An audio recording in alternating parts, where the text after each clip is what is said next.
Good morning. Thank you for joining us at the first ever 1 Million Cups Anchorage. We're really excited to be here. 1 Million Cups was established in 2012 by a group of entrepreneurs at the Kauffman Foundation in Kansas City. It's now grown to over 50 cities. The very first event had 12 attendees, so good for us. We've already beaten that. It now grows to, on average, there's about 50 to 60 attendees per session in each city. The idea was established because in Kansas City at the time, the startup community was fractured. It was very isolated. There was a lot of people doing a lot of cool things, but they weren't connecting with each other, and some people weren't finding the support they needed. And so this group of entrepreneurs asked the question, what would happen? How could we change the face of our startup community by connecting local entrepreneurs over 1 million cups of coffee? So here we are today, connecting the first 25 entrepreneurs over Cloudy Brothers Coffee. Thank you, Cloudy Brothers, for being a good community supporter. And so what this is that every city has the same format. We invite 1 or 2 entrepreneurs to come up, and they give a 6-minute presentation, followed by 20 minutes of Q&A. And the audience's job is to offer shared experience and educational input, help them get to the next phase of their business. It's different from your traditional pitch. We're not here to be critical of entrepreneurs. We're here to connect them and help their business grow. We're here to provide a space where entrepreneurs can be open and honest about their business, find their holes and their gaps, and we're here to help them fill that. It's all about building community and helping to support each other so that we can help this kind of movement all grow all at once. And so as an audience, I have a couple of requests from you. One, besides being good audience members and asking good questions, if you have Twitter, take out your phone and use it to ask questions on it, to talk about the event. Our handle is at 1 million cups ANC, and it's you can also use the hashtag 1MC. And that's beneficial both for people who couldn't make it here today. They can follow us on Twitter and find out what's going on, hear some questions that are happening. And it's also helping us spread the word about this event. This is our first ever event. We'll be here every Wednesday, so it'll be nice to have more people show up every week. And then my second request for you is to add this to your weekly calendar. We're here every Wednesday at 9 a.m., but more importantly, tell a friend, bring a friend with you, a colleague, talk to people, get more people in the room. So I want to take a quick minute to introduce our committee. We have a handful of local entrepreneurs that meet weekly, and we recruit and vet and support and educate our entrepreneurs who get up here to present. And so that is Matt, if you can introduce yourself. Matt Walczyk with BuzzBoo Studios, and we're a production studio. Glad to help out, and we help small business and entrepreneurs. And Will? Hi, I'm Will Kaiser. I'm with the Anchorage Economic Development Corporation. Work a lot with entrepreneurs and startups, and we organize the last Entrepreneurship Week, including Startup Weekend, which is a great event, and several others, pitch competition, a couple business pitch on the train, and a few others, so check it out. Thanks all. And then we have, I'm Catherine Jernstrom. I'm one of the founders of the board and where we are today.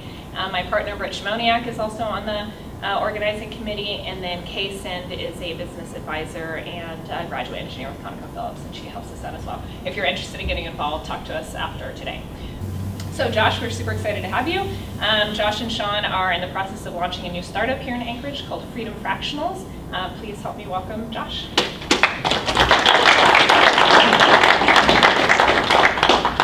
Good morning. Welcome to the boardroom, everyone. I'm Josh Martinez. Co-founder Sean Williams is here as well. The startup that I am pursuing right now is called Fractionals, and it is a shared aircraft ownership program. We're focusing on a new type of aircraft that's very popular in the lower 48, the best-selling aircraft in its class for the last 10 years, and that's the Cirrus SR-22. The fractional ownership program came to mind after an experience I had with the aircraft at the recent Alaska Airmen Show. I was talking to Ivy, who is the Vice President of Sales for Cirrus, and I got to test fly the airplane, and it presents a whole lot of new safety and performance benefits for the Alaskan market and the Pacific Northwest. It handles inclement weather and cross-country travel in ways that other aircraft currently cannot, and due to the aging nature of the Alaskan aircraft fleet, we're at a I'd say a very unique position in the market to bring something very new and very different to Alaskan aviation. The discussion today is primarily going to be focusing on the market that we're interested in. It's going to be focusing on the aircraft and the business model, and then the team who's actually trying to produce this. The aircraft is what I'd like to focus on first, and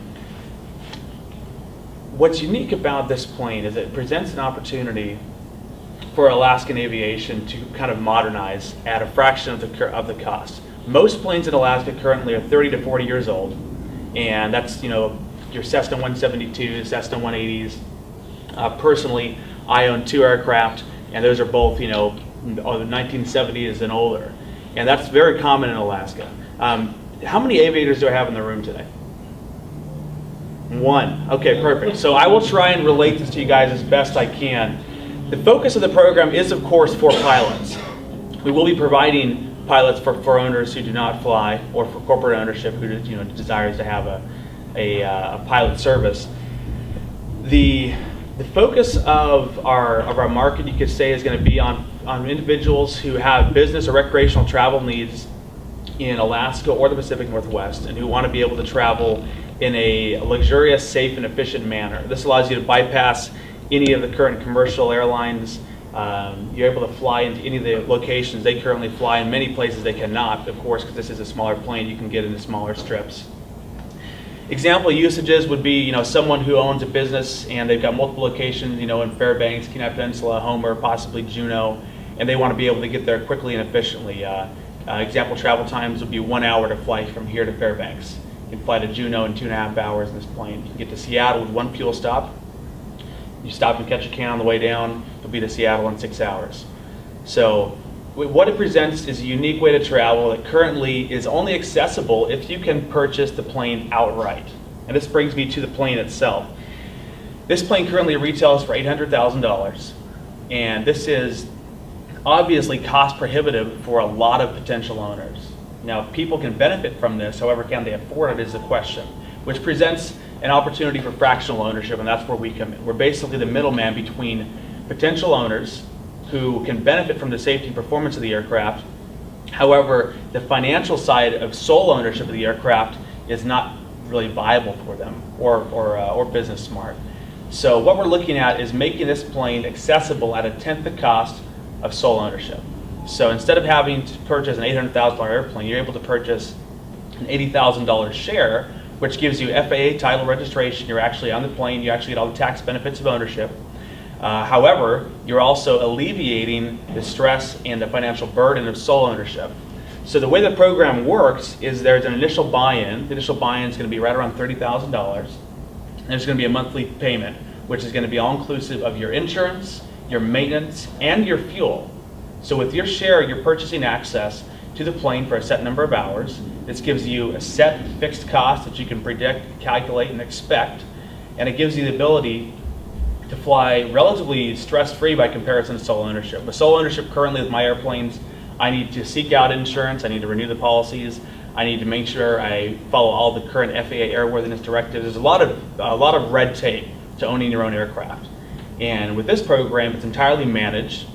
You cut an initial check, and you cut a check every month, and this allows you to fly while professionals manage the particulars of keeping you legal and safe. So it gives you an opportunity to have an experience akin to that of a timeshare in real estate, right? So it gives you the ability to get into something for a fraction of the cost without having to deal with all the headache of sole ownership, because you're really sharing that burden amongst the other owners of the aircraft. Some of the benefits of this plane are, and this is a huge deal, is this plane has a built-in parachute. There is a parachute inside the airframe of the aircraft in the event of an emergency or situation in which you don't feel you can safely land the aircraft, whether it be an engine out. Say you're flying, from Homer over to Lake Clark, you have an engine out over Cook Inlet. Today's era, without a Cirrus, you're likely going to die because you're going to land in Cook Inlet and you're going to crash land at a minimum speed of at least 100 miles an hour, and that's not going to look pretty. A Cirrus gives you an opportunity to land vertically with a parachute at 25 miles an hour, wheels down, which is going to give you time to get out of the airplane. There's airbags built into the seat belts of the aircraft. The seats of the aircraft are honeycombed. They'll crush down to eliminate the landing stress. The aircraft is entirely made of carbon fiber and composites. So you're no longer having to deal with corrosion and metal fatigue, which is present in, like I said, right now there's 2 Cirrus aircraft in Alaska. So the majority of Alaskan fleet has not really modernized, and this presents an opportunity to do that. Another really neat benefit for me as an aviator in Alaska is the ability to fly through inclement weather. It has something called known icing certification, which basically means you can fly through a cloud at altitudes to where the precipitation in the air can cling to the airplane and cause ice on the plane. This plane has microscopic holes along the edge of the plane that will leak anti-icing fluid, which will cause that ice to flake off the plane and not adhere and not damage your airworthiness. Another really positive feature is the ability to cruise at 25,000 feet, which allows you to get up and over the weather. As a pilot, one of the issues flying in Alaska is that, unless you have a pressurized cabin, which is what this offers you, you can't fly above the weather. So you have to fly below it. It's called scud running in Alaska, and a lot of people do that because it's the only option, because the aircraft in Alaska, majority of them at least, are not capable of flying over the weather. This gives the ability to do that. So if I need to fly to Cordova, I'm a photographer as well. If I need to fly to Cordova for a shoot, it doesn't have to be a no-go decision because of weather across Prince William Sound. I can get up and over it. Here's an example of what the plane looks like on the inside. It's a 5-passenger aircraft. It gives you the ability to carry 5 people. Most aircraft in this class only have 4 seat belts. This gives you 5. 60-40 seating in the rear, so you can fold the seat down, throw in mountain bikes, golf clubs, fishing gear, whatever you want in the back of the aircraft. Its panel is what's called a glass panel, which you don't see a lot of those common circular avionics instruments. It has a glass panel, which is the latest and greatest. It's for a pilot, it's an incredible environment to operate. This is the parachute that I described. This gives you an idea of what that looks like. The parachute is enormous, and it gives you the ability to slow the aircraft to land safely in the event of an emergency landing. That's by far and away the top-selling safety feature, and it's also exclusive to this aircraft. There's nothing else on the market like it. So the business model in detail, again, the fractional program, basically $800,000 airplane split amongst multiple owners, and the way that we make money in the business is through maintaining the aircraft, through maintaining access to the plane at the local FBO.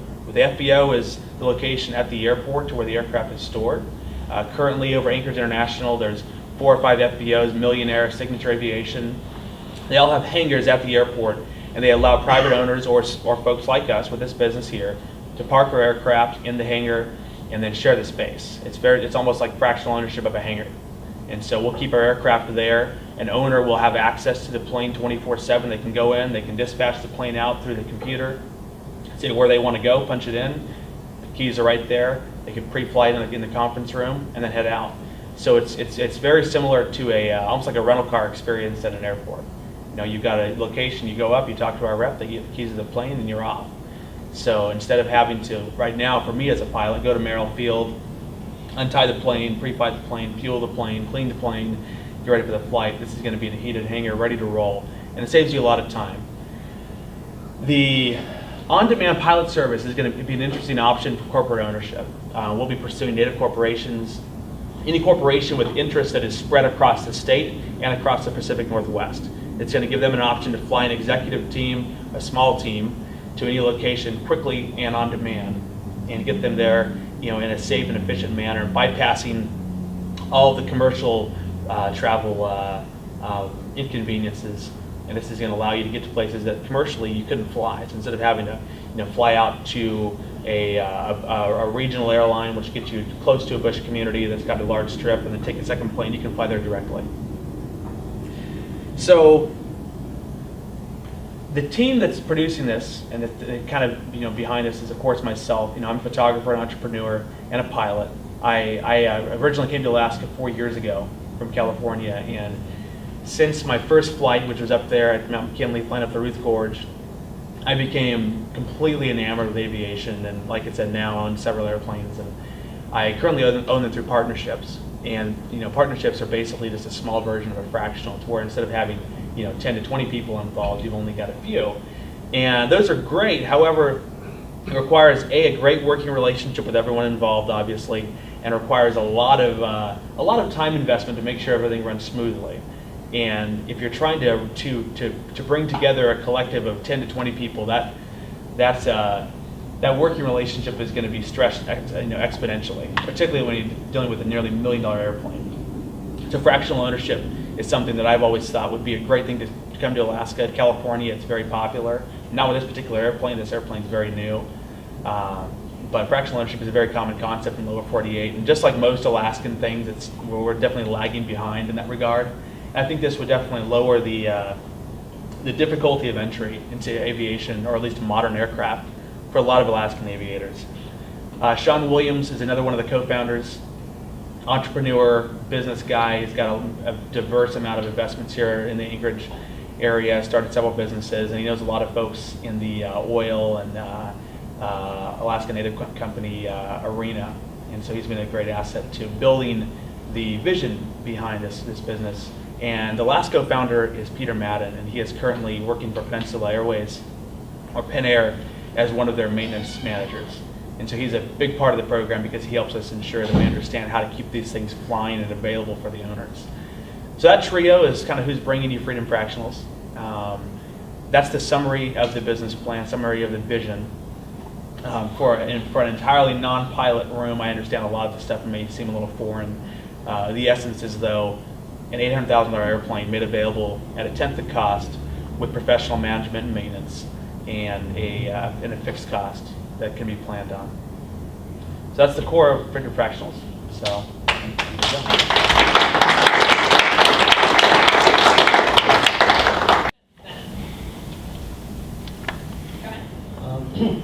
So, how many questions are we allowed? I'll cut you off if it gets to be enough. Oh, okay. the first one is how do I become a pilot, right? That was one. Yeah. So I guess there's 5 that I have written down. Sure. Okay.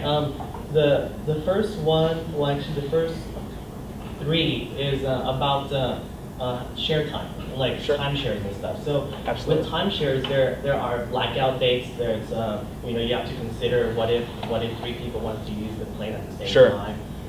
How do you work that into the Sure. equation? That's a great question. And with shared ownership, like Sean and I currently own an airplane together, there are a lot of challenges you have to overcome by sharing an asset, just like a timeshare.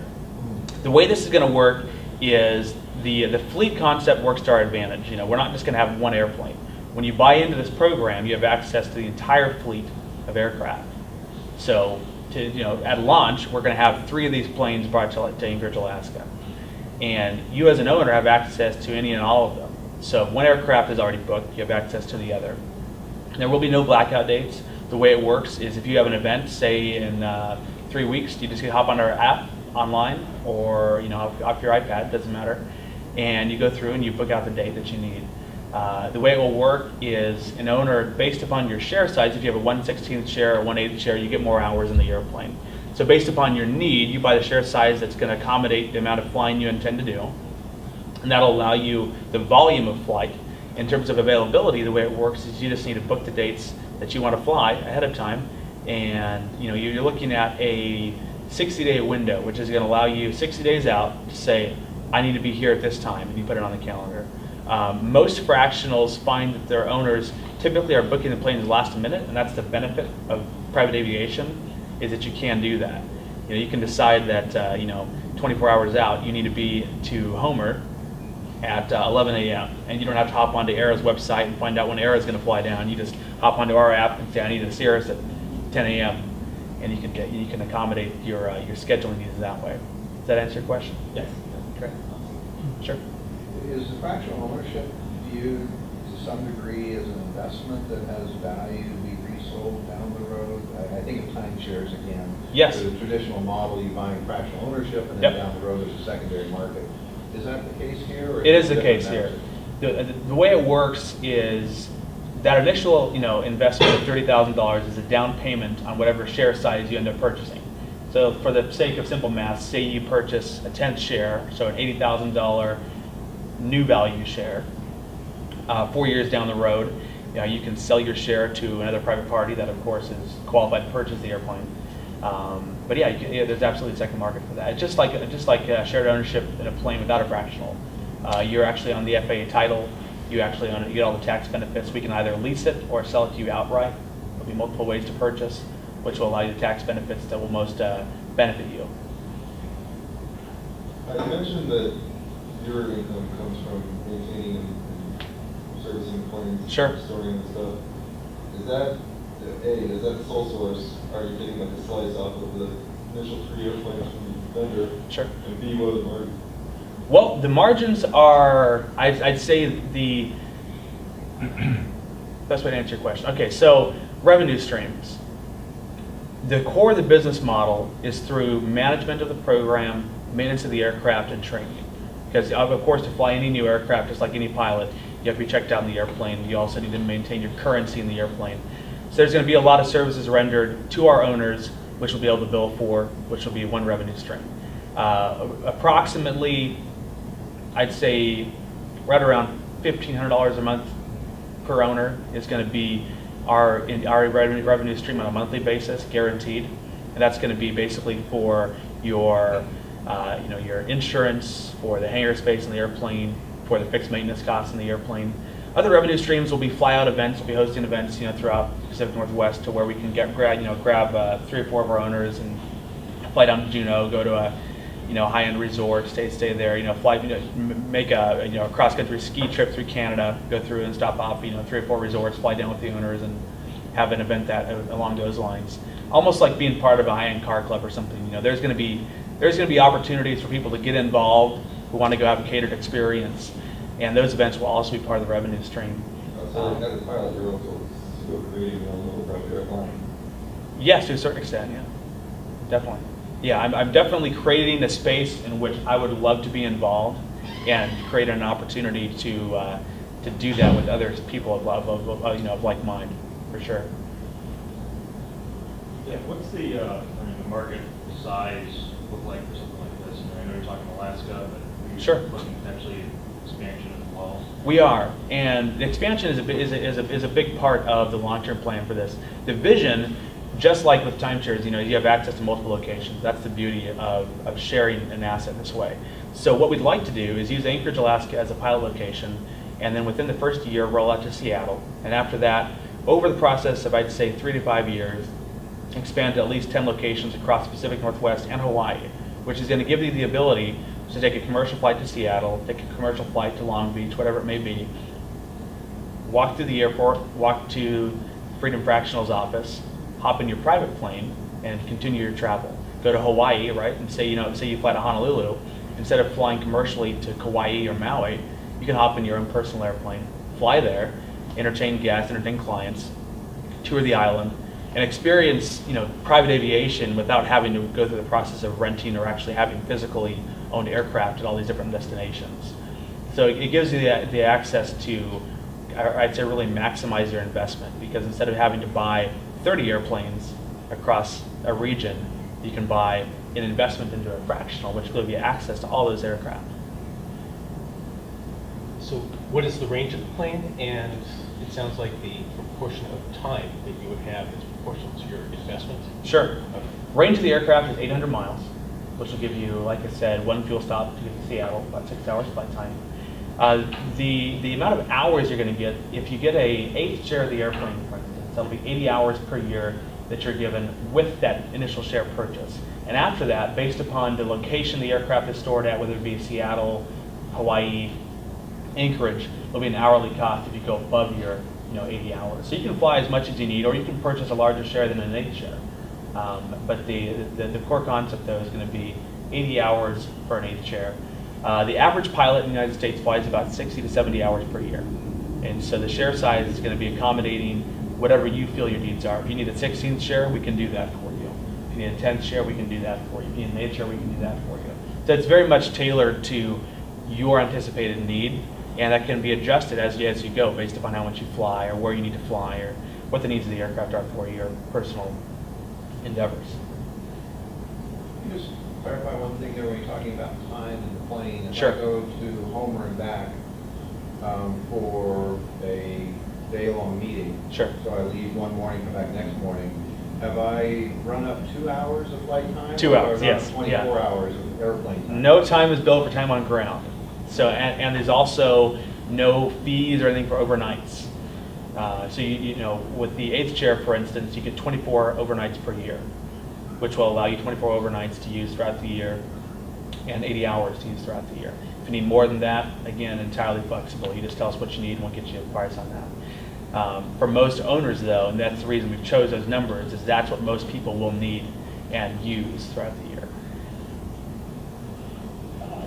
Are the manufacturers of this airplane investors in your business, and are there any fractional ownership scheme in the rest of the country based on this plane? There is. The Cirrus Aviation and the own manufacturers of the aircraft currently are in you could say, a collaborative relationship with us at this point. We haven't actually inked anything with them in terms of a partnership or any equity investment.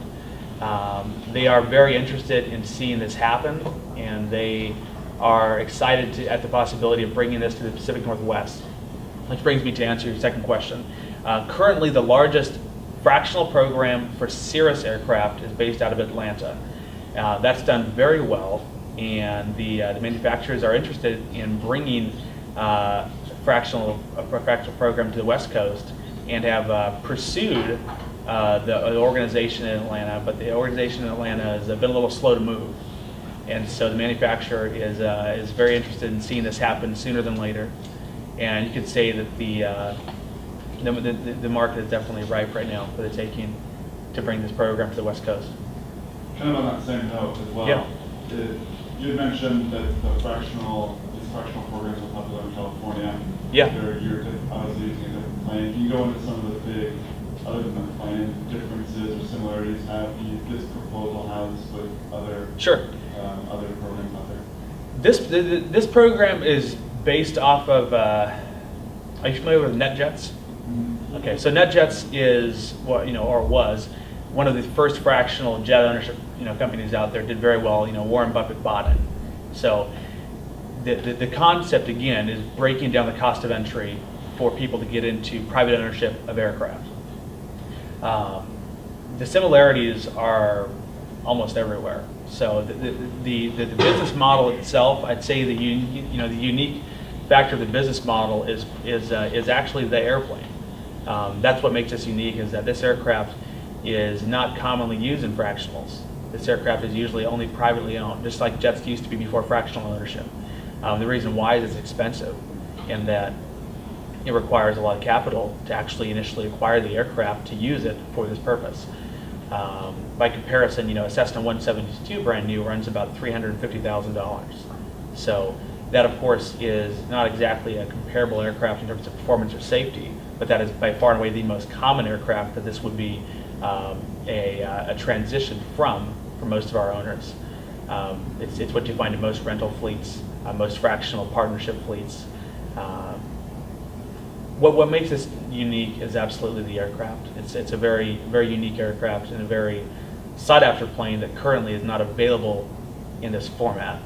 But in terms of the actual business model for the fractional, we're following fractional ownership to a very it's a very similar profile to what everybody else is doing in terms of how you do this. Yeah, sure. So why are you focusing on this plane versus Cessna? Sure. Obviously there's some key reasons for it. Sure. I think I know those are, but just Yeah, those benefits are really why I feel this plane is unique. And of course, I think it's a supply and demand issue. Right now there's a demand, but there's like zero supply on the West Coast. This is the #1 selling aircraft, and it outsells Cessna 10-1. But that's, again, only through sole ownership. So over the last decade, this has outsold Cessna, and it's the best-selling aircraft in its class. So to me, I see that as an opportunity to say, look, if we have the vast majority of people who want this plane and can choose Cessna are willing to pay twice the money to get into this aircraft as an individual owner, what can we do if we make that a tenth the cost and make it available to everyone who's currently purchasing a $50,000 or $80,000 airplane? The aircraft I purchased they're both under the $100,000 price point. If I could have purchased with that same money access to this plane and used it the same way that I currently use my own private aircraft, this is a far better alternative because I'm flying a much higher performing and safer aircraft at a much more predictable cost. The problem with private ownership is you have a lot of surprise costs that easily run over $10,000, and you need to be able to cut that check frequently for private ownership. With this, it's all fixed. You have a simple payment, simple initial investment, and it's predictable. And that's kind of the idea here. I was going to ask, how do you plan to manage the maintenance and then the maintenance risk that comes Sure. with if you have 3 planes and Yeah. 2 of them are broken and Yeah. 3 people want to fly? Yeah, it's a great question. Maintenance is going to fall squarely upon my co-founder, Peter Madden. And he's a great fit for the job because he's worked as the maintenance, a maintenance lead over at Penn Air for the past 5 years. And he's seen how a commercial airline ensures aircraft uptime. He's managed a maintenance crew. He's got the experience to anticipate the different needs that this type of an operation will have. In terms of managing our cost as a business, one of the reasons we're choosing new aircraft, and particularly Cirrus aircraft, is they have a great warranty. Every 4 years, we're going to be, renewing our fleet. So every 4 years, it'll be an upgrade to a brand new aircraft. And the reason for that is just like we're trying to pass down stable costs and stable, financial outlay for the owners, we're trying to do that for ourselves as well. And so by using brand new aircraft, our costs are going to be known going into this because we're able to see what the maintenance cost will be ahead of time. So if I would say Siri and I wanted 10%, what would be my initial outlay? What would be the annual outlay? Sure. Siri is going to say you want to own 10% of the aircraft. It's pretty simple. It's an $800,000 plane. Your initial investment will be $80,000 with a minimum down payment of $30,000, and then you can finance the rest of it over 4 years. Say your outlay per month will be about $3,000 per month at that share size. In addition. In addition to your initial investment, yeah. Yeah, $3,000 covers your insurance, your fuel, and your maintenance. Yeah, in terms of the fractional ownership market, are there other fractional ownership operations in the Northwest currently? There are. In Alaska, there's none. In the Pacific Northwest, there are numerous fractional outfits and they serve the needs of a very diverse range of customers. The majority of them are focusing on executive transportation at a much higher cost than we're talking about here. They're using small biz jets to do that. There's also fractional ownership on planes like the Pilatus. There's a couple of those up here in Alaska. They're privately owned here, but it's a great way to get executives, if you're taking less than 10 people around, it's a great way to get an executive team around. But again, that plane's a $4 million plane, so we're talking about at least 4 times the initial investment than we're talking here. And it's suited more for corporate ownership. This is focusing squarely on pilots and executives who want to travel in the latest and the greatest, and who want to basically buy themselves time by flying an aircraft that cruises almost twice as fast as a Cessna 172. And it gives you phenomenal range by comparison, less fuel stops. The advantages are something that a pilot will be very interested in, especially at the price point that you're able to get into that. Any last question? Yeah. Can you put floats on it, and how much will it carry? Can't put floats on it, and the payload with full fuel is 1,200 pounds. Do you want to mention that we're looking for investors?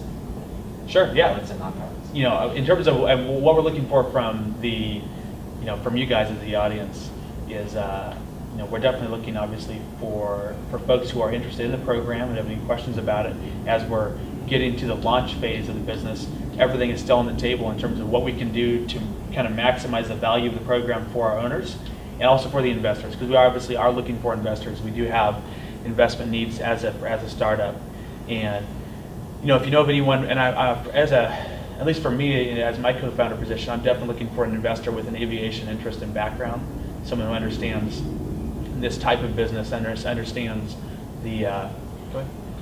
I assume you're looking for equity because your plane is your collateral, and you collateralize. Everyone owning a fractional share will have fully collateralized the plane. Exactly. Yes.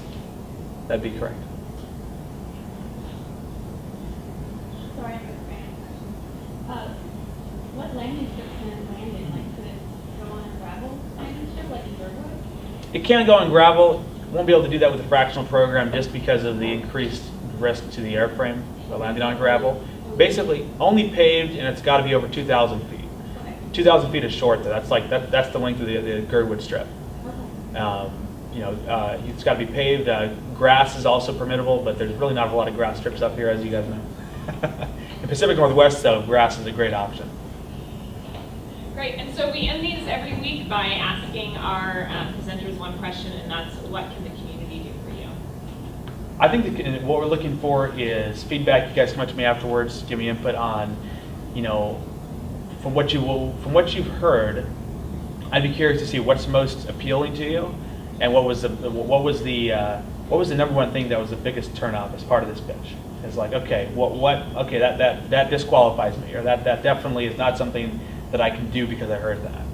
So I'd be curious to see, kind of what swayed you either direction, and kind of what your vibe was kind of throughout the pitch. Because obviously, as a startup, we are definitely still, we're very pliable and coachable. What I want is to know how to best make this happen, not necessarily how to make it happen my way. Can you share your email real quick? Sure. Just email me personally right now. That's going to be jmartinez.biz@gmail.com. Or in about a week, check out freedomfractionals.com. Great, thank you. Thank you.